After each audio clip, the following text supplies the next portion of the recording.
Welcome to 3D Amazon FBA. Today I'm going to give you guys some tips on how to source at Trader Joe's. Trader Joe's is actually a really good place to go sourcing. The ROI typically is lower than most of the other places I source, but it's always really consistent. The stuff always sells fast. Just there's a lot of competition as far as price adjusting. The people are really competitive with their pricing. There are a lot of listings that are like 10 or 15% ROI, but there are diamonds in the rough that you can get about 70-80% ROI on. So the best way to source Trader Joe's is, like typically when you're doing RA, you go to the store, you get your Amazon app or Scoutify, whatever scanning app you choose to use, and you scan barcodes. And then you just pick and choose what you want to sell from there. But with Trader Joe's, they use abbreviated barcodes. So if you scan it, nothing's going to populate on Amazon because they don't use a full barcode. So what you do is, you go on Amazon.com, you type in, like, say, Trader Joe's, and you actually source online what you want to buy.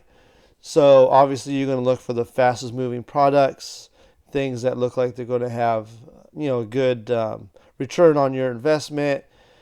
And what I do is, for example, if there's an item that sells for $12, what I'll do is I'll see like the net profit. So say that like $6 in fees, so the net profit is $6.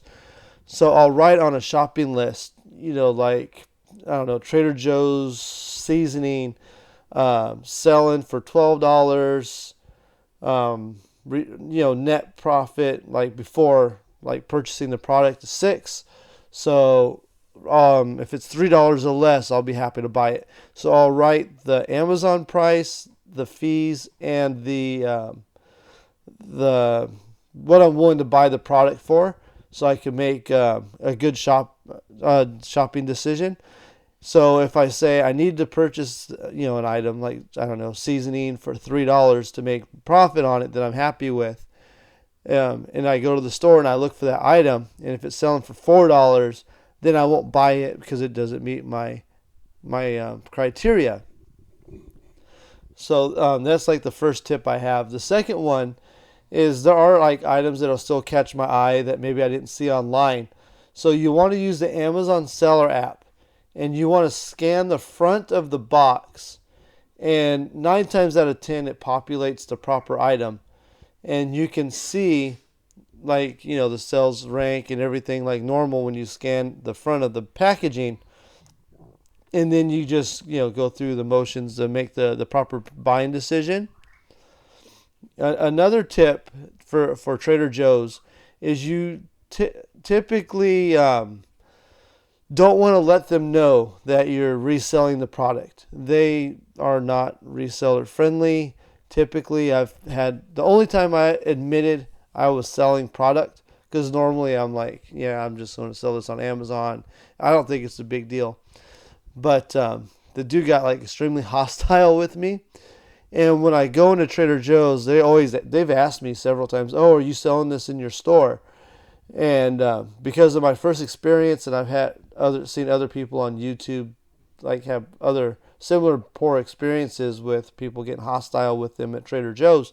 So I just tell them like, "Oh no, I live in a little city called Tehachapi, like 30 miles away from here, and I just don't come to Bakersfield very often." Or I'll tell them like I'm throwing a big party. Sometimes I'll tell them, because my grandma lives in Alabama, and she loves Trader Joe's, and I don't think she gets Trader Joe's food anymore. She's got dementia and everything. Sometimes I'll tell them like, "Oh, I'm just buying some stuff, send it to my grandma in Alabama. She's got dementia, and she just doesn't get to eat Trader Joe's food anymore." All of that is true, except for I'm not actually mailing anything to my grandmother. But she loved Trader Joe's like so much; it was like her favorite store. Another story that you can tell them is like in Hawaii there is no Trader Joe's, and it's common occurrence for people to actually purchase stuff and send it to family in Hawaii. So you don't really want to acknowledge the fact that you're trying to sell this product because they don't like it if you tell them that. Um, and another reason why I really like shopping at Trader Joe's is it's extremely efficient. Like if you do RA and you go to like say Walmart, you can stand in line for 10, 15, 20 minutes sometimes because they're just slow and it's real mundane. When you go to Trader Joe's, you're usually in and out in like 5 minutes. They typically have all the lines open. Everybody's typically very friendly, unless you tell them that you're a reseller, in my experience. But you're usually in and out of the check stand like 5 minutes. I'll go in there and spend like $200 to $300 on stuff, and I'm out just like that. I mean, it's so efficient shopping there. They typically have the same stuff. Another tip for sourcing Trader Joe's, and this one will take a while, is you want to get to know their seasonal items. They do have their stuff they sell all day, every day, year round, but there's certain things that are only seasonal items that just sell like crazy, and people will pay a premium for them because they know that it's limited.